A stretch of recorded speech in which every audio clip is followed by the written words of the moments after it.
Research shows that people who strategically feign ignorance in negotiations are 40% more likely to get better deals, and Machiavelli understood this psychological principle over 500 years ago. When you pretend not to know something, you're actually triggering powerful psychological mechanisms that make others lower their guard, reveal more information, and underestimate your true capabilities. In this video, I'll show you exactly how this Machiavellian tactic works, when to use it without crossing ethical lines, and why appearing less knowledgeable can actually give you more control in workplace dynamics and difficult conversations. We'll break down the psychology behind why people fall for this strategy and how you can apply it responsibly in your own negotiations. A high-stakes boardroom, million-dollar deals on the table, and in walks someone who seems completely out of their depth. They ask simple questions. They nod slowly. They say things like, "I'm sorry, could you explain that one more time? I want to make sure I understand." Everyone relaxes. They over-explain. They reveal their strategies, their bottom lines, their weaknesses. And then, that confused person walks away with everything they wanted. What just happened? You witnessed one of the oldest, most powerful psychological tactics in human history. A strategy so effective that Machiavelli himself wrote about it 5 centuries ago. Today, you're going to learn why faking ignorance isn't just an act of deception. It's an art form, a psychological weapon that can give you the upper hand in negotiations, relationships, and life. But here's the question. Are you ready to understand what the most strategic minds have known for centuries? Let's dive in. This is about power dynamics, human psychology, and the subtle art of appearing weaker than you are. Now, before we proceed, let me be crystal clear. This isn't about manipulation for harm. This isn't about lying to hurt people or escape responsibility. This is about understanding a psychological principle that operates in every conversation, every negotiation, every human interaction you'll ever have. The principle is simple. When people think you know less than you do, they reveal more than they should. Niccolo Machiavelli understood this. In The Prince, he wrote about how leaders should sometimes appear less cunning than they truly are. Why? Because people fear intelligence. They guard themselves against the clever. Here's something fascinating about human nature. We are hardwired to assess threats. Every person you meet, your brain is subconsciously asking, are they dangerous? Are they in competition? Should I guard myself? This isn't conscious. It happens in milliseconds, and it determines how much we trust someone, how much we reveal, how vulnerable we allow ourselves to be. Now here's the key insight. Perceived competence triggers defensive behavior. Let me say that again. When someone appears highly competent, intelligent, and capable, we instinctively become more guarded. We watch our words. We hold back information. We compete. But when does someone appear less knowledgeable, less threatening? Our defenses drop. There's a psychological phenomenon called social leveling. It's the tendency for humans to help those they perceive as being of lower knowledge or status. It makes us feel good, generous, wise. And in that moment of feeling superior, we give away power. Think about it. When was the last time someone asked you to explain something you know well? Maybe a friend is asking about your job. Maybe a colleague is asking about a process you're familiar with. How did you respond? You probably explained in detail. You probably gave more information than they asked for. You might have even revealed insider knowledge, shortcuts, and things you learned the hard way. Why? Because it felt good to be the expert, to be needed, to be the one with answers. This is exactly what strategic ignorance exploits. In 1977, psychologist Ellen Langer conducted a famous study at Harvard. She had people try to cut in line at a copy machine. When they gave a reason, even a meaningless one like, "Can I cut ahead because I need to make copies?" People let them through 93% of the time. But here's the twist. The researchers found that people who appeared confused or uncertain got even more cooperation. Why? Because confusion triggers a helping response. We're biologically programmed to assist those who seem to need it. It's evolutionary.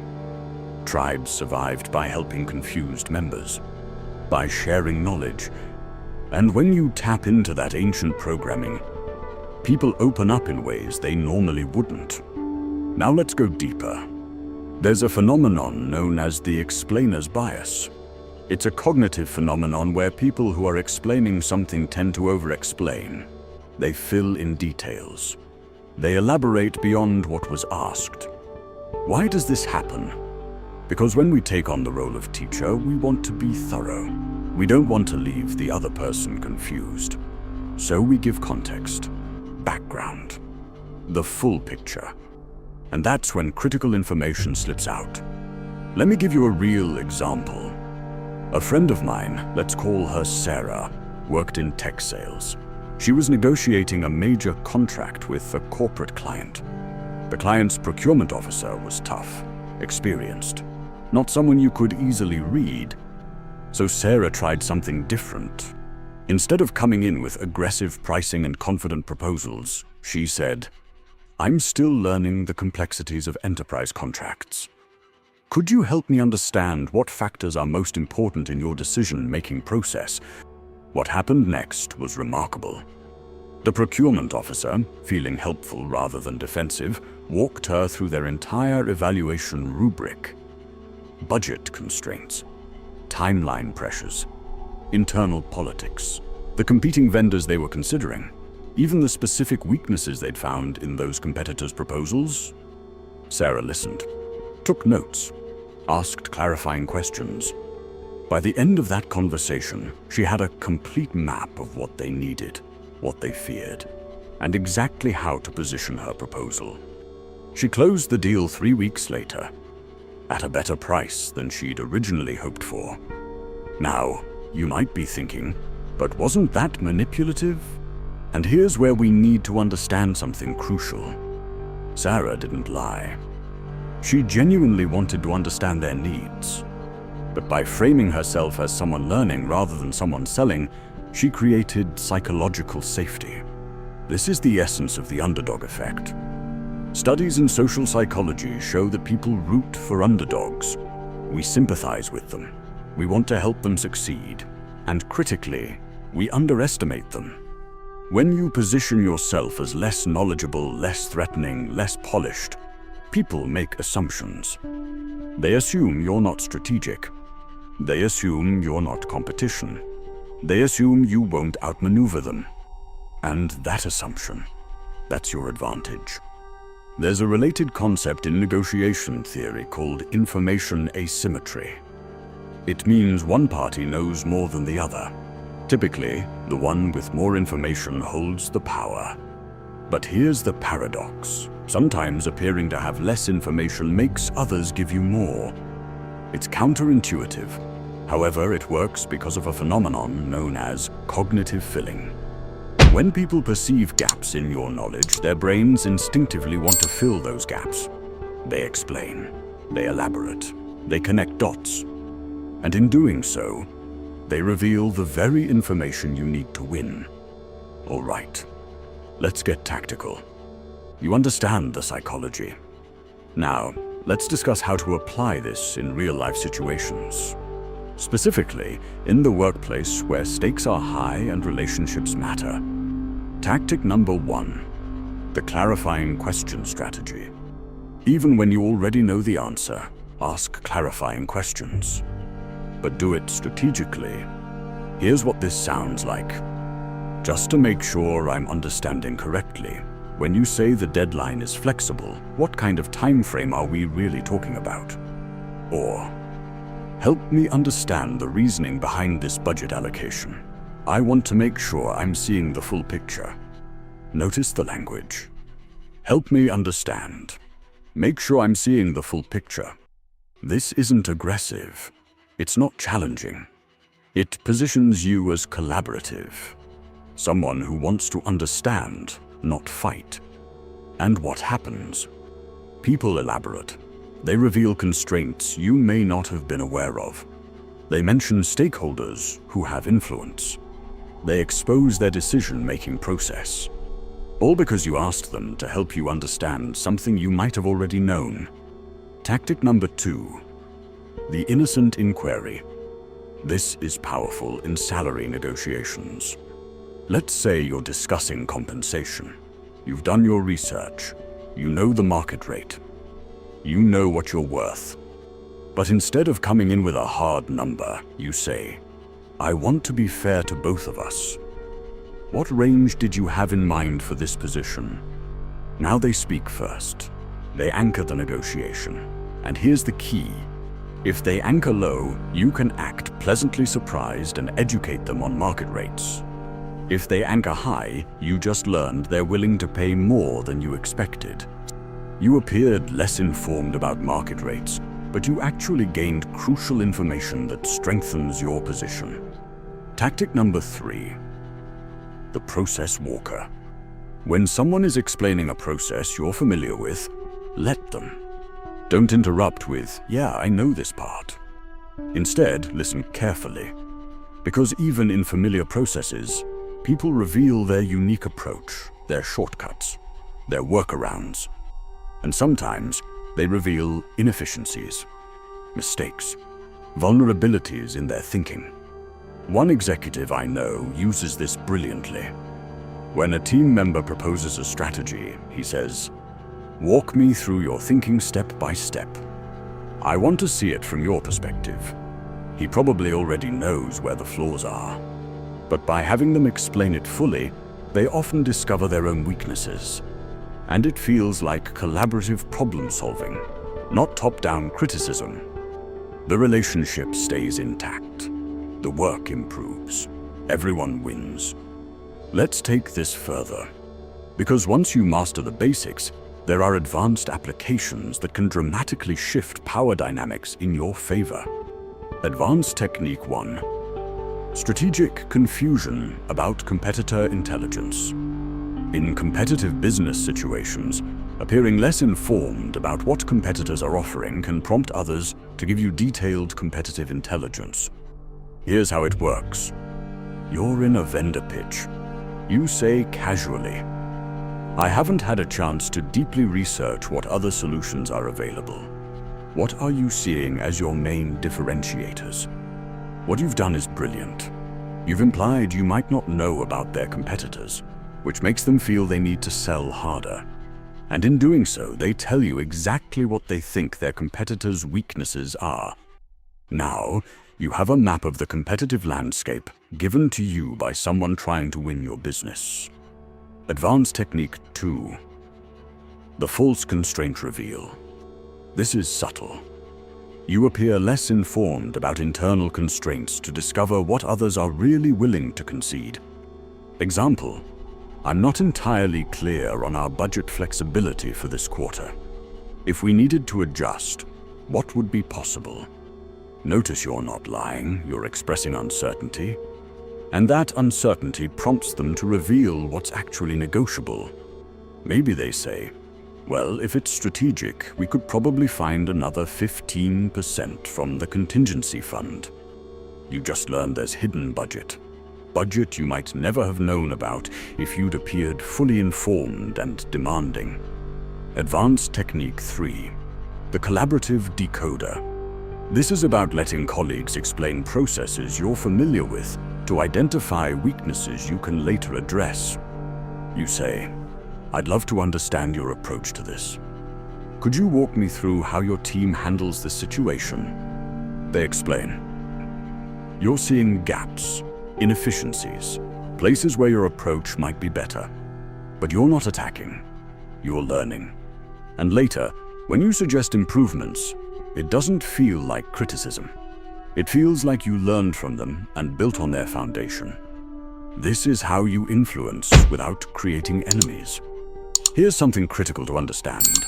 The most powerful people don't always appear the most knowledgeable in the room. They appear curious, collaborative, open to learning. And underneath that facade They're gathering intelligence, mapping power structures, understanding motivations. By the time they make their move, they have complete information. While everyone else was busy showing off their intelligence, the strategic thinker was busy becoming truly smart about the situation. Now, we need to discuss something crucial: ethics. Because everything I've shared with you so far can be used powerfully. And with power comes responsibility. Let me be absolutely clear. There is a line between strategic intelligence gathering and harmful deception. Your intent and the consequences of your actions define that line. Boundary number 1. Information gathering, not malicious deception. The goal of strategic ignorance should be to better understand situations, people, and dynamics. Not to hurt people, not to steal, not to destroy. If you're using this tactic to manipulate someone into doing something against their interests solely for your gain, you've crossed the line. The ethical application is about creating information symmetry, making better decisions, understanding the full context before you act. Boundary number 2. Don't use it to escape legitimate responsibility. This is critical. If you made a mistake, own it. Don't play ignorant to shift blame or avoid consequences. I didn't know is sometimes strategic, but it should never be cowardly. There's a difference between saying, "Help me understand the context I might be missing," and saying, "I had no idea this was my responsibility," when you absolutely did. One is strategic intelligence. The other is dishonest evasion. Boundary number 3. Preserve professional relationships. If you use this tactic repeatedly with the same people, they will notice, and trust will erode. Strategic ignorance is most powerful when used selectively, in high-stakes situations, with people you don't have ongoing relationships with your close colleagues, your team, your long-term partners. Honesty builds more power than any tactic. Boundary number 4. Stop if it creates toxic dynamics. If your use of strategic ignorance is making people feel manipulated, creating resentment, or poisoning team culture, stop immediately. The test is simple. If people later learned you knew more than you let on, would they feel you were strategic or deceptive? If the answer is deceptive, you've gone too far. Here's the truth about power tactics. Every negotiation strategy, every influence technique, every psychological insight can be used for good or harm. A knife can prepare food or hurt someone. The knife isn't evil. The intent matters. Strategic ignorance is the same. Used ethically, it helps you navigate complex situations with incomplete information. It helps you understand others' true motivations. It levels playing fields when you're at a disadvantage. Used unethically, it's manipulation. It's exploitation. The difference is you, your values, your integrity. Never forget that. Now let's flip the script. Because if you can use this tactic, others are using it against you right now. And you need to know how to recognize it. Red flag number 1. Competence inconsistencies. Watch for people whose claimed knowledge doesn't match their actual competence. Someone asks basic questions about an industry they've worked in for years. Someone claims not to understand a process they're clearly skilled at executing. That's not ignorance. That's intelligence gathering. When you notice this, become more guarded. Answer questions, but don't elaborate unnecessarily. Give information, but keep strategic details close. Red flag number 2. Questions they should already know. This is subtle but powerful. Someone asks about market rates when they're in a position that requires knowing market rates. Someone asks about your decision-making process when they're experienced enough to already understand it. These aren't innocent questions. They're tactical. The appropriate response? Answer briefly, then redirect. That's a great question. What's your take on it? I'd be curious to hear your perspective first. Now you've reversed the information flow. Red flag number 3. Convenient confusion. Pay attention to when people's confusion aligns perfectly with their interests. Someone doesn't understand the contract details that would obligate them to something. Someone can't quite grasp the deadline implications that would create pressure on them. This isn't cognitive difficulty. This is strategic positioning. When you spot this, don't get frustrated. Don't over-explain. Instead, document. Put things in writing. Be clear and brief. Just to confirm, the deadline is X. Here's what that means. Let me know if you have specific questions. No room for convenient misunderstanding. Red flag number 4. The pattern of selective ignorance. This is the most telling sign. Someone is suddenly confused about things that don't benefit them, but crystal clear about things that do. They don't understand why a deadline is tight, but they perfectly understand why they deserve a bonus. They can't grasp complex technical requirements, but they fully comprehend contract payment terms. That's not selective learning. That's strategic performance. When you recognize this pattern, adjust your communication. Be direct, be documented, and limit the information you volunteer. Here's the ultimate defense. Assume strategic competence in others until proven otherwise. Don't assume people are as confused as they claim. Don't assume questions are innocent. Give helpful information, but guard strategic intelligence. And always pay attention to where information flows. In negotiations, in business, in life. The person who gives away the least while learning the most holds the power. If someone is playing strategically ignorant with you, the countermove isn't to call them out. That creates conflict. The countermove is to adopt a strategically minimalist approach. Give less. Ask more. Mirror their tactic. And watch how quickly the dynamic shifts. So, where does this leave us? We've journeyed through centuries of strategic thinking, from Machiavelli's Renaissance insights to modern psychological research, from boardrooms to everyday conversations. And what have we learned? That power isn't always about appearing strong. Sometimes it's about appearing weak. That intelligence isn't always about displaying knowledge. Sometimes it's about displaying curiosity. That influence isn't always about speaking. Sometimes it's about listening so effectively that others reveal what they intended to hide. This is the paradox of strategic ignorance. The less threatening you appear, the more power you actually possess. But let me leave you with this final thought. The truly wise person knows when to appear ignorant and when to show their intelligence. They know when to gather information and when to reveal it. They know the difference between strategy and manipulation. Because here's the ultimate truth. You can win every negotiation through deception and lose everything that matters through broken trust. The goal isn't to become a master manipulator. The goal is to become strategically aware, to see the games being played, to understand the psychology at work, and to use that understanding ethically. In a world where everyone strives to appear intelligent, confident, and knowledgeable, there is profound power in being the person who asks the right questions, in being the person who listens more than they speak, in being the person who understands that sometimes the best way to gain the upper hand is to let others think you don't have one. Machiavelli understood this 500 years ago. The question is, do you understand it now? If this video changed how you see conversations, negotiations, and power dynamics, I need you to do something for me. Hit that subscribe button, because we're building a community of strategic thinkers here. People who understand that knowledge isn't just about what you know, but about how you use it. Drop a comment below. Tell me, have you ever used strategic ignorance effectively?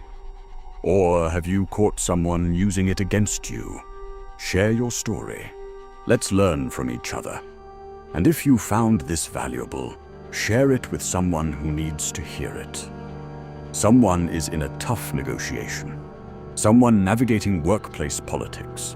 someone who needs to understand these dynamics. In the next video, we're delving into another powerful psychological principle that many people overlook, something that operates in every relationship you have. You won't want to miss it. Until then, stay strategic, stay ethical, and remember, the person who knows the most isn't always the one talking the most. I'll see you in the next one.